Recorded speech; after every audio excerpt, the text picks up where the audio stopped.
కమల్కి చెప్పినప్పుడు ఎలా feel sir? మీరు ఫస్ట్ సతీలీల అవుతే కమల్ గారికి చెప్పి అవును సార్, అవును.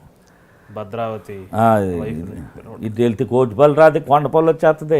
ఇది ఏంటంటే మనకి కోయంబత్తూరు స్లాంగ్ అండి. ఓకే, కొమ్మినాడు స్లాంగ్. ఆ స్లాంగ్ని పెట్టారు తమిళ్లో. అది ఏంట్రా ఎంగ పోయిటరుక అప్పుడు యాక తెలిపి వారులా ఆయన ఆయన ఆయన స్టైల్ ఆఫ్ వాయిస్ అది కొంచెం సహజంగా ఏంటంటే వాయిసెస్ని ఒక రకంగా ఆ ఫ్లేవర్ తీసుకొస్తే ఎలా ఉంటుందని ట్రయింగ్ చేస్తూ ఉండేవాడిని చిన్నప్పటి నుంచి. దానివల్ల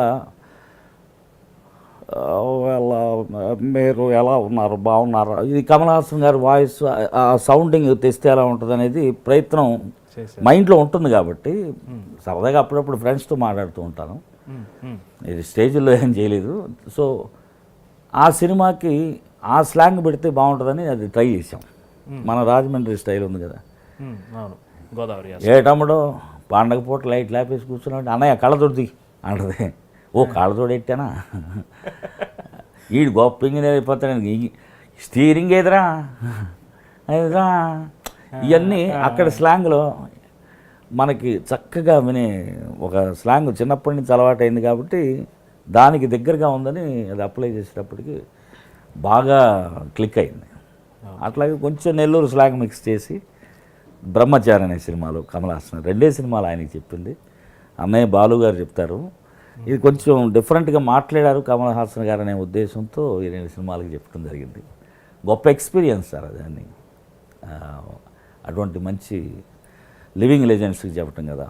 ఎందుకంటే ఇవాళకి మన మార్నింగ్ 6 o'clock కాల్ షీట్ అంటే 5:50కి విత్ మేకప్ స్పాట్లో ఉండే కళాకారులు ఇంకా ఉన్నారని తార్కాణంగా రజనీకాంత్ గారిని కమల్ హాసన్ గారిని చెప్పుకోవచ్చు. సో అట్లాంటి వాళ్ళతో ర్యాపో ఉండటం అనేది పెద్ద ఒక టెక్నీషియన్ పెద్ద అంతకన్నా ఏం కావాలి చెప్పండి. బాలు గారు ఇళయరాజా గారి గురించి చాలా చాలా చెప్తారు. వాళ్ళ అనుబంధం కూడా జగద్విదితం, అద్భుతం. అలాగే మీ అనుబంధం కూడా ఇళయరాజా గారితో చాలా చాలా ఎక్కువ. నన్ను క్రియేట్ చేసింది ఆయన కదా సార్. ఇప్పుడు ఎందుకంటే నేను తెలుగులో చక్రవర్తి గారి దగ్గర అసిస్టెంట్గా నేను దాదాపుగా 80 నుంచి నేను ఆయన దగ్గర అసిస్టెంట్గా ఉన్నానండి. ఎలా వచ్చారు అసలు మద్రాసు? నేను రంగూన్ రౌడీలు సినిమాలో కృష్ణరాజు గారి చిన్నప్పుడు, కేటుగాడి సినిమాలో మోహన్ బాబు గారి చిన్నప్పుడు, ఇట్లాగా దాసనారాయణరావు గారి సినిమాల్లో చిన్న చిన్న పాత్ర, నీడ సినిమా నుంచి అప్పుడప్పుడు మద్రాసు వెళ్ళటం. ఈ బంధంలో ఏంటంటే మనకి ఓ ఆడది ఓ మగాడు అనే సినిమా ఆయన చేశారు. అంటే ఎలా అంటే సత్తెనపల్లి నుంచి వస్తూ పోతూ ఉండేవాడు? లేదు, నేను విజయవాడ వచ్చేసారండి. అంటే 5వ ఏట నాకు మద్రాసు మకాం ఎక్కడ? మద్రాసు హోటలే. ఎవరిని తోడు వచ్చేవాళ్ళం? ఎవరు చిన్నప్పటి నుంచి వదిలేశారు మా అమ్మ. ఈ డాడికి వెళ్ళిన ఇంటికి వస్తాడని నమ్మకం వాళ్ళకి. ఓకే. అంటే చిన్నప్పటి నుంచి వాళ్ళతో డ్రామాలకు వెళ్ళే అలవాటు, ఒక్కడిని ఇంటికి వెళ్ళేవాడిని. సో 5-6వ ఏట నుంచే ఆర్టిస్టులుగా వాళ్ళు కష్టాల్లో చిన్నగా వాళ్ళతో పాటు వెళ్ళి తిరగటం, స్కూల్కి అప్పుడప్పుడు వెళ్ళటం, నేను ఉన్నాను ఈ స్కూల్లో అన్నట్టు. సో ఇట్లాగా చిన్నప్పటి నుంచి ఆ టచ్లో దాసనారాయణరావు గారు మా మదర్ని పిలవటం, నీడ సినిమాలో క్యారెక్టరు. అప్పుడు ఆయన దగ్గర వీడు బాగా ఆడుతున్నాడే అని చెప్పి చిన్న రమేష్ గారితో చిన్న 2 సీన్లు క్యారెక్టర్ ఇవ్వటం. సో అప్పటి నుంచి ఆయనతో బంధం, అప్పుడప్పుడు వెళ్ళి కలవటం, మద్రాసుకు రావటం వెళ్ళటం. 5-6 సినిమాలండి అంతే. 5-6 సినిమాలు. 6వ సినిమాను 7వ సినిమాను ఇది ఓ ఆడది ఓ మగాడు, హీరోయిన్ తమ్ముడు క్యారెక్టరు ఒక ఇంపార్టెంట్ క్యారెక్టరు. 13-14 మీసాలు రాకుండా రాకుండా ఆ క్యారెక్టర్కే నేను పెద్దోడిని అవుతానన్నారు. ఇంకా చిన్న కుర్రోడు అయితే బెటర్ అని కాళ్ళు పట్టుకొని వదలలా దాసరి గారిని. సో దాంతో ఆయన సరిపోన్లే ఇది తగినట్టు చేద్దామని 2-3 సీన్లు క్రియేట్ చేసి ఒక సాంగు, అప్పగింతల పాట, అది బాలు గారు పాడుతున్నారు అన్నయ్య నాకు క్యారెక్టర్. అదే పూజ రికార్డింగ్. అప్పుడు ఆ రోజే విశ్వనాథం గారిని కలవటం, ఆయన దగ్గర ఒక గజల్ పాడి వినిపించడం. మా ఫాదర్ వచ్చి, నేను డ్రామా ఆర్టిస్ట్ అండి, మా అబ్బాయి యాక్ట్ చేస్తున్నాడు, ఈ పాట యాక్ట్ చేస్తున్న కుర్రోడు వీడే అని పాడతాడా పాడమను అని ఆయన పిలిస్తే ఒక గజలు హంగామా హై క్యోं బర్పా థోడీ సి జో పీలీ హై, హసన్ గజల్.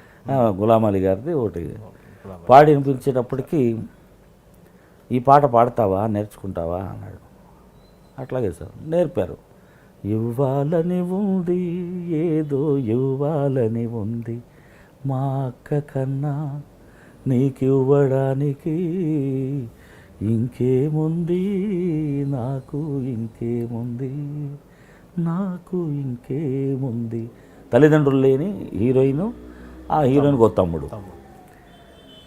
వీడు పేపర్ వేసి తర్వాత ఈ చెనక్కాయలు అమ్మి అట్లాంటి ఒక చిన్న పొజిషను. ఆ అమ్మాయి టీవీలో ఒక వయలినిస్ట్, సింగర్. అట్లాంటి ఒక ఫ్యామిలీలో హీరో రేడియో స్టేషన్లో ఇంకొక ఆర్టిస్టు, అతను పెళ్లి చేసుకోవడం అప్పగింతల పాటలాగా ఇది. సో నాకు నేర్పారు. నేను వెళ్ళి ఆ బూతుల్లో నిలబడటం, ఆ గ్లాస్ డోర్స్ల మధ్య ఆర్కెస్ట్రా అక్కడ వాయించడం అంత కొత్త, తెలిసి తెలియని వయసు 13 ఏళ్ళు. అంతకుముందు పాడిన అనుభవం లేదు, స్టేజీల్లో పాడిన అనుభవం తప్ప రికార్డింగ్ థియేటర్స్. ఒక చిన్న బెరుకు ఉంటుందిగా. ఆయన మానిటర్ పాడింది రికార్డ్ చేసి వినిపించారు నాకు. వినిపించి కొంచెం భయము వేస్తుంది నీకు, కానీ నువ్వు ఇక్కడ ఉంటే మంచి పొజిషన్కి వస్తావురా అన్నాడు ఆయన. విశ్వనాథం గారు, ఎంఎస్ విశ్వనాథం గారు. ఆ మహానుభావుడు నోటితో నువ్వు మద్రాసు వస్తే నీకు మంచి లైఫ్ ఉంటుందనే మాట రావటం. అప్పటికి 10వ తరగతి 5 సార్లు అటెంప్ట్ చేశాను తెలుగులో 35 మార్కుల కోసం. ఓకే, మిగతా 8 సున్నాలు అనుకోండి. సో ఆ 35కి లెటర్లు రాసేవాడిని మాస్టర్కి. మీరు నాకు 35 మార్కులు వేసినట్టయితే పట్టు వస్త్రం, పట్టు పంచ వస్త్రం అన్నీ కూడా ఇస్తానంటే కూడా 15 వేసేవాడు, అటు ఇటు కాకుండా. జయించారా? ఏమో పుస్తకాలు దానం ఇచ్చి వచ్చా. ఆ 3 నెలల షూటింగ్కి వచ్చేటప్పుడు 10వ తరగతి పుస్తకాలు దానం చేసి వచ్చారు. పాస్ అయినోడికి దానం చేశాడు. అది ఒక పెద్ద తప్పు జరిగింది అక్కడ. 10వ తరగతి పాస్ అయ్యాడు నాకు తెలియదు. సరే బాగా చదువుకోరా అని ఇస్తే నేను పాస్ అయ్యాను రా అన్నాడు. సరే నీ చేస్తే ఎవరికని. కానీ అప్పుడు మద్రాసు ఆయన దగ్గరికి ఆ సినిమా ఫినిష్ చేసి వచ్చా. ఇక్కడ హోటల్స్లో పాడేవాడిని నైట్. అంబాసిడర్ పల్లవ అని, అప్పుడు సుదర్శన్, సవేరా హోటల్ 10th ఫ్లోర్లో ఈ పబ్ ఉండేది అనమాట. దాంట్లో ఎవ్రీ థర్స్డే ఇండియన్ మ్యూజిక్ అని. అప్పట్లో ప్రసన్న కుమార్ సర్రాజ్ అని ఒక ఆయన ఎకార్డిని వాయించే ఆయన బాబురావు ఎకార్డిను, వీళ్ళు 3 ప్లేయర్స్ 300 రూపాయలకి అక్కడ పాడుతూ ఉండేవారు. ఎవ్రీ వీక్ ఒక షో, 8 o'clock నుంచి 12 దాకా. మధ్యలో ఒక 40 minutes బ్రేక్, 300 రూపాయలు. నాకు విశ్వనాథం గారి దగ్గర పనిచేస్తున్నాను కానీ డబ్బులు రావు. ఓకే, రోజు ఈ ఓచర్ సంతకం తీసుకునేవాడు మేనేజరు. ఒకవేళ అటెండెన్స్ ఏమో అనుకున్నా నేను. ఓకే, అది బేట ఆట, కన్వీనియన్స్. అప్పట్లో 18 రూపాయలు 20 రూపాయలు ఉండేది. అది ఆయన అకౌంట్కి వెళ్తుందని నాకు 1.5 సంవత్సరం తర్వాత కానీ తెలీదు. అయ్యయ్యో, రోజు టెన్షన్కి వెళ్ళి అది పేపర్ అని నేను వాడు వచ్చాను అని సంతకం చేసి మ్యూజిషియన్స్ అందరికీ ఆకు ఒక్కలు తేవటం. వాచ్మెన్ కొట్టేవాడు నన్ను. వాడు మలయాళీ, నేను Telugu. I'm Prasad tabla assistant. Prasad leaf green leaf pan. Tamil తెలియదు కదా నాకు. బీడా అంటాం రాదు, బెత్తల అంటాం రాదు. ఓకే, వాడు 2-3 సార్లు వేసి ఎక్కువ ట్రాఫిక్ ఉందనుకోండి, ఒకడు పీకేవాడు. అక్కడే ఉండేవాడిని. ఓ పావు గంట తర్వాత చూసి ఎన్నాడా ఉసురు ఎడుకరా అంటే నా ప్రాణం తీస్తున్నాడు. ఎవరైనా Prasad assistant, MSV assistant Prasad tabla. Asked me green leave pan. సరే పో అని పంపించేవాడు. వీడిని దాటి ఇంకోటి దగ్గరికి వెళ్తే వాడు వదిలేవాడు కూడా, సెకండ్ వాచ్మెన్. వాడికి సర్ది చెప్పి తల ప్రాణం తొక్కొచ్చి లోపలికి వెళ్ళేటప్పటికి రికార్డింగ్ డోర్లు మూసేవాళ్ళు. అయ్యో, రికార్డింగ్ స్టార్ట్ అయ్యేది.